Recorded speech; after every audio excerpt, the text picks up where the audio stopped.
नमस्कार विद्यार्थी मित्रांनो. तर पुढचा पॉईंट होता solution, concentration of the solution किंवा सोल्युशन, बरोबर आहे.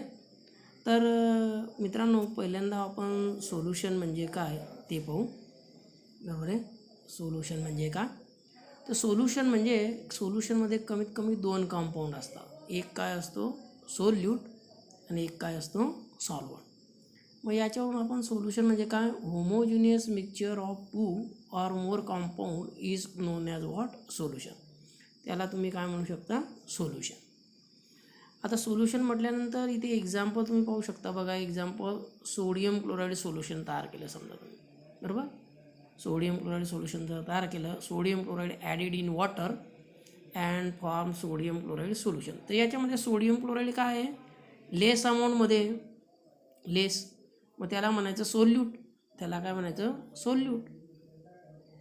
आणि सॉल्वंट, वॉटर आहे सॉल्वंट, तो आहे जास्त प्रमाणात, बरोबर आहे. वॉटर सॉल्वंट आहे, तो जास्त प्रमाणात, म्हणून त्याला म्हणायचं सॉल्वंट. तर आता तुम्हाला लक्षामध्ये आलं असेल की सोल्युशन कसं तयार होतं. तर सोल्युशन दोन कंपाऊंडचं असतं. Solution is equal to solute plus solvent. तर एवढंच तुम्ही याच्यामध्ये लक्षात ठेवा.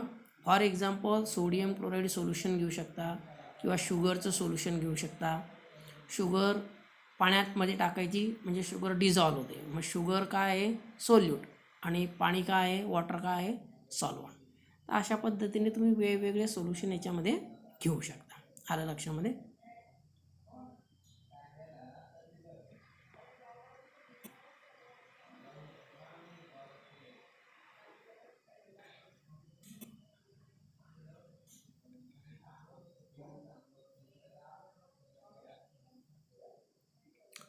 आता दुसरं पाहू मित्रांनो आपण. दुसरं काय आहे, concentration. Solution, ways of expressing concentration of the solution. आता सोल्युशनचे कॉन्सन्ट्रेशन तुम्ही कसे सांगू शकता, बरोबर आहे. तर पहिल्यांदा आपण कॉन्सन्ट्रेशन म्हणजे पाहू की सोल्युशनचं कॉन्सन्ट्रेशन कसे असतं. सोल्युशनचं कॉन्सन्ट्रेशन असतं amount of a solute present in given volume of the solution. Amount of the solute present in the given volume of the solution is called as what, concentration. त्याला तुम्ही काय म्हणू शकता, कॉन्सन्ट्रेशन, बरोबर आहे. याचं युनिट घेऊन द्या मित्रांनो. इथे युनिट अमाऊंट म्हणजे मोल आणि व्हॉल्यूम म्हणजे DMQ किंवा काही वेळेला त्याला लिटरसुद्धा म्हणतात. तर युनिट आहे मोल पर DMQ. युनिट काय आलं, मोल पर DMQ. ठीक आहे. तर आपण पाहू इथं, the concentration of the solution are expressed in following types. खालील पद्धतीने तुम्ही कॉन्सन्ट्रेशन दाखवू शकता मित्रांनो, बरोबर आहे. पहिलं जे कॉन्सन्ट्रेशन होतं ते होतं पर्सेंटेजने, किंवा त्याला म्हटलं जातं मास पर्सेंटेज, बरोबर आहे. वेट पर्सेंटेज किंवा मास पर्सेंटेज. कसं काढता मित्रांनो वेट पर्सेंटेज किंवा मास पर्सेंटेज. तर वेट ऑफ द सोल्यूटचं वेट घ्यायचं divided by weight of the solution, आणि मित्रांनो पर्सेंटेज म्हटलं की नाही, मग पर्सेंटेज म्हटल्यानंतर कितीने मल्टिप्लाय करायचं, 100ने, बरोबर आहे. तर अशा पद्धतीने तुम्ही फॉर्म्युला दाखवू शकता. आणि डेफिनेशन जर घ्यायची असेल तर तुम्ही अशी म्हणू शकता definition, the weight of the solute present in 100 gram of the solution is called as what, percentage by weight, and it is expressed by percentage WW. कशाने टाकू शकता तुम्ही त्याला, पर्सेंटेज WWने. आलं लक्षामध्ये. एक्झाम्पल इथे घेऊ शकता. समजा एक्झाम्पल असं आहे, 2% NaOH सोल्युशन असं म्हटलेलं आहे, बरोबर आहे. मग याचा अर्थ काय होतो मित्रांनो, इंडिकेट्स, याचा अर्थ असा होतो की 2 gram NaOH dissolve in 100 gram of the solution. 2 gram NaOH कशामध्ये डिझॉल्व केलेला आहे, 100 ग्रॅम ऑफ NaOH सोल्युशनमध्ये. आलं मग लक्षामध्ये तुम्हाला मास पर्सेंटेज किंवा पर्सेंटेज कसं असतं ते. ठीक आहे. आता हे लक्षात नाही आलं तर आपण याच्यावर एक प्रॉब्लेम करू मित्रांनो. हा फॉर्म्युला लक्षात ठेवायचा. हा फॉर्म्युला छोटासा प्रॉब्लेम सोडवायकरता आपल्याला कामा पडणार आहे. आलं लक्षात.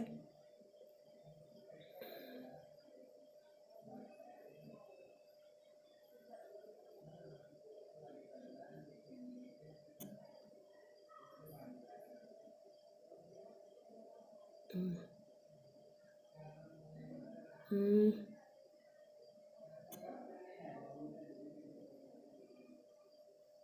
बघा, हा प्रॉब्लेम आपण पाहू आता याच्यावर.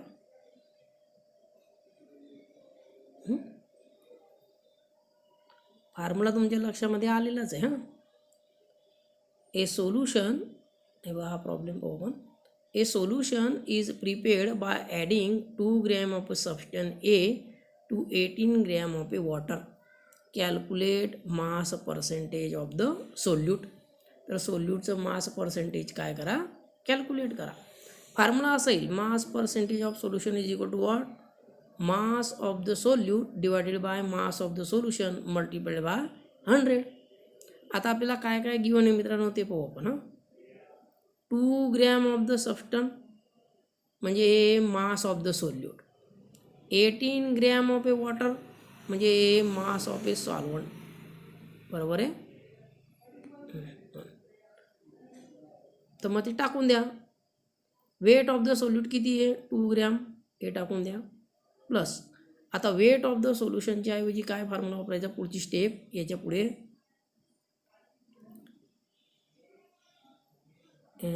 स्टेप वापरायची, mass of a solute divided by mass of a solute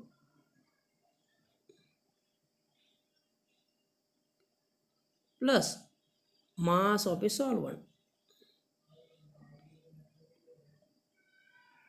या पद्धतीने आलं लक्षात. मग असं करून घ्यायचं पुढची स्टेप, कारण तो त्याचा फॉर्म्युला आहे मित्रांनो. हां, कोणाचा, याचा. सोल्युशन कसं तयार होतं, सोल्यूट प्लस सॉल्वंट, म्हणून दोघींचं वजन घेणं आवश्यक आहे. मग दोघी टाकून द्या, 2 + 18. आता त्याची बेरीज काय आली, 20. म्हणजे 2 डिवायडेड बाय 20 मल्टिप्लाय बाय 100, आणि त्याचा ॲन्सर तुम्हाला मिळेल मग 10%. आलं लक्षामध्ये. तर या पद्धतीने तुम्ही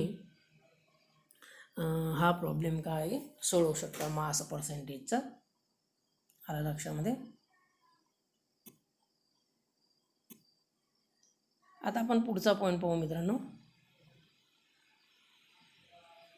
पुढचा पॉईंट होता मोल फ्रॅक्शन. पुढचा पॉईंट काय होता, मोल फ्रॅक्शन.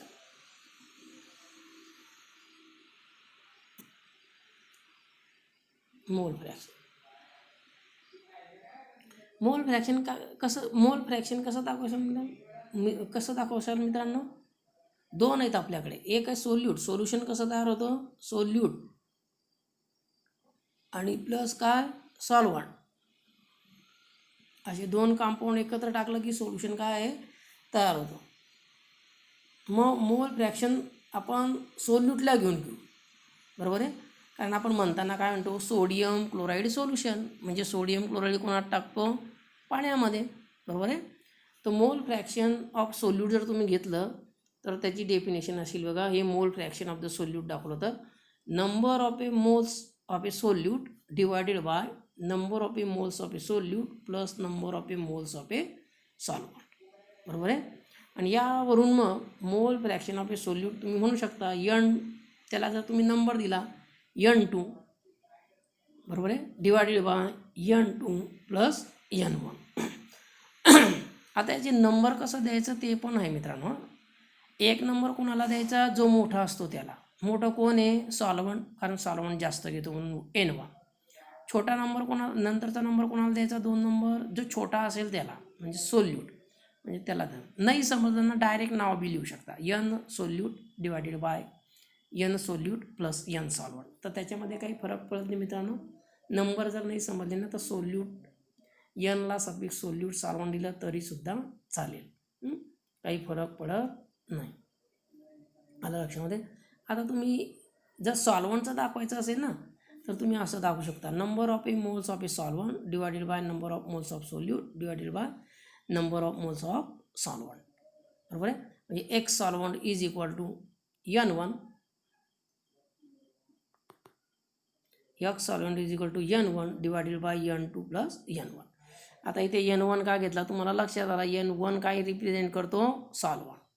नाही समजलं तर नाव टाकून घ्यायचं. आलं लक्षामध्ये? तर फ्रॅक्शन आहे म्हणून दोघींची जर बेरीज केली तुम्ही, मोल फ्रॅक्शन सोल्यूट आणि mole fraction solvent, that is always equal to 1. एकापेक्षा व्हॅल्यू जास्त येऊ शकणार नाही दोघींची जर बेरीज आपण केली तर. जसं आपण पर्सेंटेज म्हटल्यानंतर 100 म्हणतो ना, 100च्या वर काही जात नाही. तसं फ्रॅक्शन म्हटलं की जास्तीत जास्त 1, मग त्याच्यात बेरीज होऊ शकते. 0.1, 0.2 प्लस 0.1 ते 0.7 दॅट इज इक्वल जे काही असेल ते. आलं लक्षात? तर एकापेक्षा काही जास्त येऊ शकत नाही शक्यतो. आलं मग लक्षात मोलॅरिटी आपलं मोल फ्रॅक्शन लक्षामध्ये? ठीक आहे. तर पुढचा पॉईंट पाहू.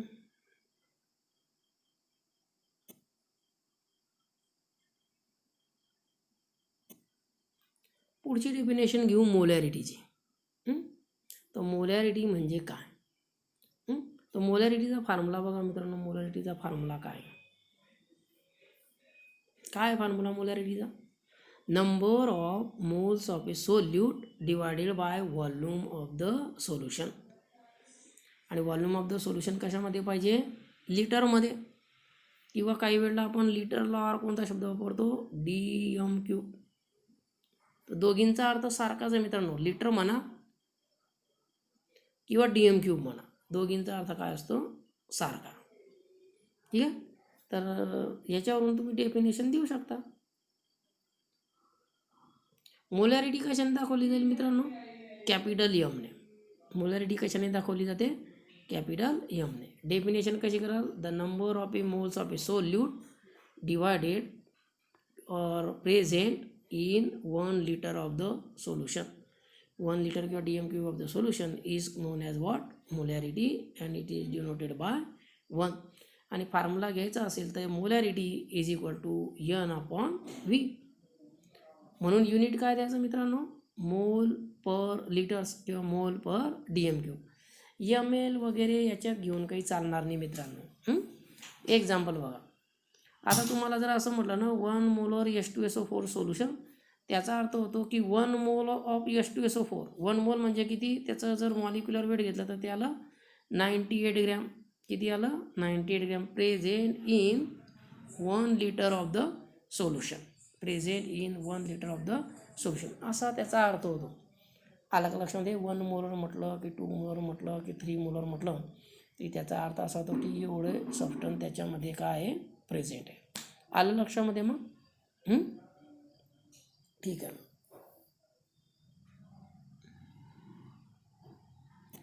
तर याच्यावर आपण काय करू मित्रांनो? थोडेसे प्रॉब्लेम सोडून पाहू. याच्यावरचा जो प्रॉब्लेम येतो बघा, हा प्रॉब्लेम आपण सोडवून पाहू. किंवा ठीक आहे, प्रॉब्लेम सोडून पाहू. हा काही हरकत नाही. तर बघा काय प्रॉब्लेम मी मोठा करतो. हे पहा या पद्धतीने. Calculate the molarity of the NaOH solution prepared by dissolving 4 gram dissolving its 4 gram in enough water to form 250 ml of the solution. 250 ml of the solution. आता बघा मित्रांनो, NaOH म्हटलं यांनी, बरोबर आहे? NaOH. तर पहिल्यांदा तुम्हाला वेट घेऊन घ्यावं लागेल. वेट ऑफ NaOH किती आहे? 4 ग्रॅम. NaOHचं वेट किती आहे? 4 ग्रॅम. त्याच्यानंतर बघा दुसरा पॉईंट होता बघा, volume of the solution. Volume of the solution हे किती दिलेलं आहे मित्रांनो? 250 ml. 250 ml. तर याला कन्व्हर्ट करून घ्या मित्रांनो. ml मध्ये नाही चालणार, आपलं युनिट काय आहे? DMQ. मग याला 3 गुणून घ्या. 250 मल्टिप्लाय बाय 10⁻⁻3. हे कशात झालं? लिटरमध्ये. हे कशात झालं? लिटरमध्ये. ठीक आहे.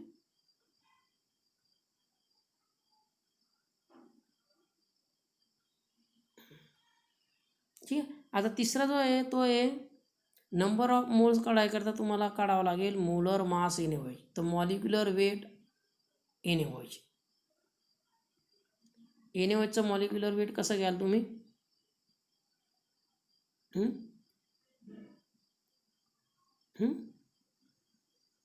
कसं घ्याल? Molar mass in average is equal to. तर हा पहिला पॉईंट घ्यायचा, मोलर मास काढून घ्यायचा. Na plus oxygen plus H, बरोबर आहे. टाकून द्या. हायड्रोजनचं वेट किती आहे? 1.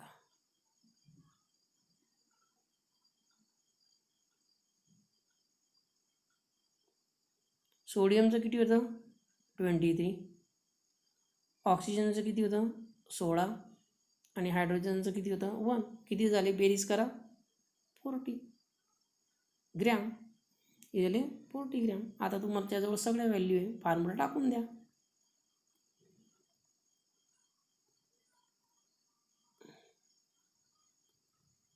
फॉर्म्युला टाकून द्या. काय formula? Molarity is equal to number of moles divided by volume of the solution in litre. Number of moles, मोलचा फॉर्म्युला काय आहे? Weight divided by molecular weight, बरोबर आहे, डिवायडेड बाय व्हॉल्यूम. टाका. वेट किती आहे एनएओएचचं? 4 घ्या. भागीला मोलर मास किती काढलं? 40. टाकून द्या. भागीला हे किती आलं? 0.250. किंवा तुम्ही 250 गुणिले 3 लिहिलं तरी दोघींचा अर्थ सारखंच आहे. आला का लक्षात? काही फरक नाही. आता कॅल्क्युलेशन करून घ्या. 4 1 4, 4 10 40, बरोबर आहे. म्हणजे ते झालं 0.1. किती झालं? Divided by 0.250 L. आता हा जो भागाकार मित्रांनो तुम्हाला करता येईल. पॉईंट सरकवले तर आपण असेल तो 1 पॉईंट, वरचा 1 पॉईंट सरकवला, खालचा बी 1 पॉईंट सरकवून द्या. किती आलं ते? 2.5, बरोबर आहे. किती आले? 2.5. 25 करायचे असतील तर 10/25 असं करू शकता तुम्ही. 10/25, बरोबर आहे. भागाकार करून घ्या 10/25चा. काय येईल? 25ने भाग जात नाही म्हणून 0. मग झाले किती? 100. पॉईंट देऊन द्या. 25 चोक 100. 0.4 युनिट काय द्याल मोलॅरिटीला? मोल पर DM³ म्हणू शकता तुम्ही, किंवा मोल पर लिटर बी म्हणू शकता, बरोबर आहे. किंवा काही वेळेला नुसतं कॅपिटल M बी दाखवू शकता. 0.4 मोल कॅपिटल M असं बी दाखवू शकतो. आलं लक्षामध्ये? तर या पद्धतीने तुम्ही प्रॉब्लेम सोडवू शकता. आला का लक्षामध्ये? तर हे झालं मित्रांनो मोलॅरिटी. मोलॅरिटी म्हणजे काय? आलं लक्षामध्ये? लक्षात आलं का मग मोलॅरिटी? हे तुम्हाला 12वीला सुद्धा उपयोगात पडणार आहे मित्रांनो. 11वी 12वीला आपण टायट्रेशन घेऊ ना त्यावेळेस. तर टायट्रेशन घेऊ त्यावेळेस तुम्ही ते लक्षात घ्यायचं, म्हणजे तुमच्या लक्षात तो पॉईंट बरोबर येऊन जाईल. आलं का लक्षात? आता पुढची डेफिनेशन पाहू आपण.